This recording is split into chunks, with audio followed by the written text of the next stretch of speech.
Before the break, we spoke about the relationship between Donald Trump and Deutsche Bank and explored why that bank just kept lending money to Trump despite his very checkered past. It's all spelled out in a new book called Dark Towers. In this segment, we're going to do a deeper dive into the story with the book's author, David Enrich. Off the top, David, I mentioned multiple agencies from Congress to the FBI to the Attorney General, all looking into this for different reasons. In the book, you talk about even their own internal reviews identifying suspicious activity reports relating to Jared Kushner. We've talked about a lot of the questionable trades involving the president.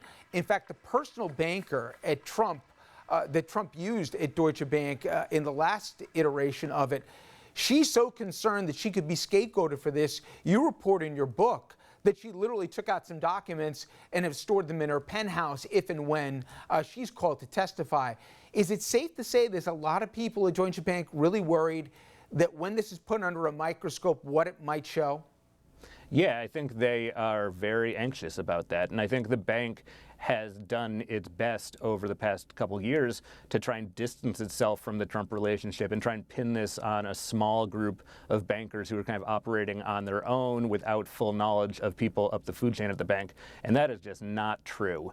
And people like Rosemary Vrablic, who is the relationship banker who has been very close to the Trumps and Kushners for many years now, I think grew worried last year that she was about to get thrown under the bus by Deutsche Bank. And from what I hear, it sounds like she kind of took out some insurance by printing out a bunch of these documents and taking them home with her. So just in case she ever did get thrown under the bus, she would be able to show the world or show Congress or maybe even show the journalists that she had, all of this stuff had been approved up and down the food chain at the bank.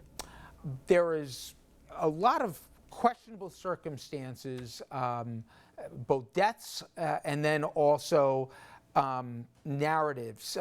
But speak a little bit about Bill Brooksmith, and by all accounts, he was early on the conscience of Deutsche Bank in that he was trying to make sure there was both compliance, but at the same end, he was running up against a culture that didn't really want to hear a lot of it. He took his life, but he's not the only one who left under questionable circumstances and whose deaths have also raised eyebrows right now. And in fact, in a bizarre parallel, a person close to Trump wrote a novel, in fact, even shared correspondence with Trump about his novel was based on a German bank where people were dying at.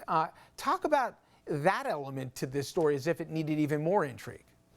Yeah, I mean, this is one of those things that is kind of feels stranger than fiction. I mean, Bill Brooksmith was one of the most senior executives at the bank. He was kind of known internally as the conscience of the bank.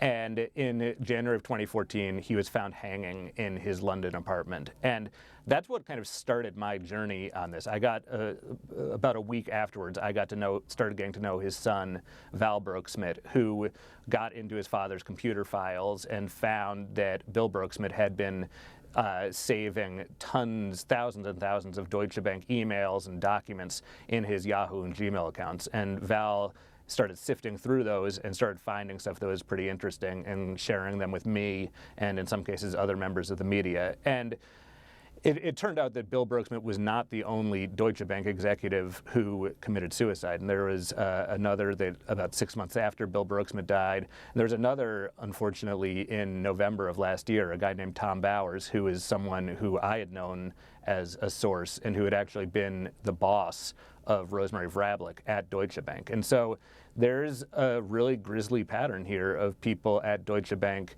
winding up dead. And I think I want to be clear that it's not at all, I have no reason to think that Tom Bowers' death or even Bill Brooksmith's death is in any way directly related to the bank.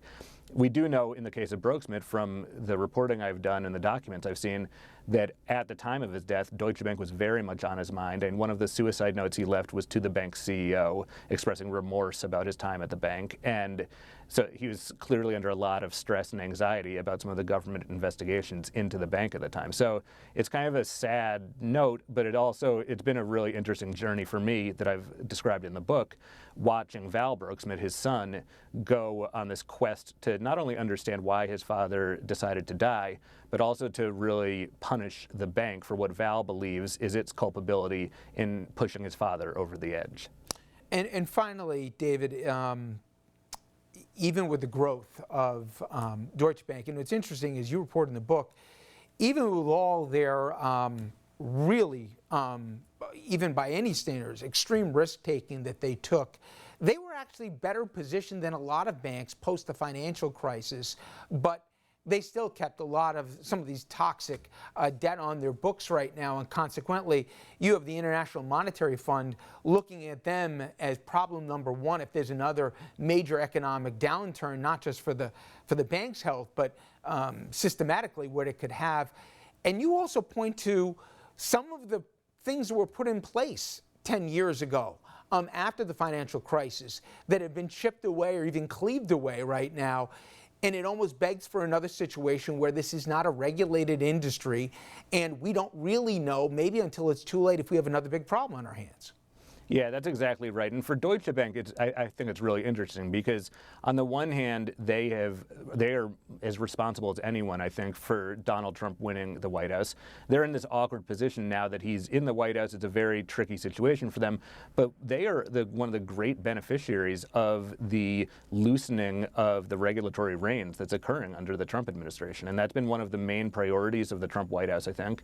And it's something that is hugely beneficial to the finance industry in general, and I think Deutsche Bank in particular. And it has a lot of people worried that we are on a path toward forgetting all of the painful lessons that we learned a decade ago after the global financial crisis. Finally, David, if or more hopefully when the books are finally opened and the High Court is going to obviously have a lot to say about that, do you think it's going to be as revelatory as anybody who finishes this book comes away with, that even for the cynics among us, there's going to be some really major eye-openers? I certainly think so. I mean, it's anyone's guess, really, but my understanding is that the trove of financial information that Deutsche Bank is sitting on related to Trump, his family, and his companies is really unparalleled. And given how secretive the president has been about his personal finances, as you said at the beginning, it's extraordinary that he's not released his tax returns and that he retains an active interest in his business.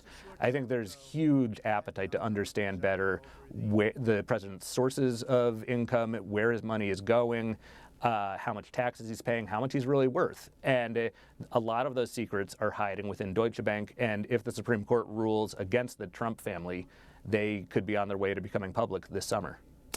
The book is fascinating. Dark Towers, Deutsche Bank, Donald Trump, and an epic trail of destruction. David, thank you very much for the time, and best of luck with the book. Thanks for having me.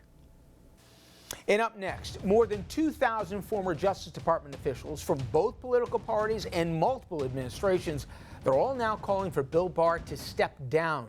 They're livid about the Attorney General's meddling in the Roger Stone trial, as well as other politically charged cases. One of the former federal prosecutors who signed that letter, he'll join us after the break.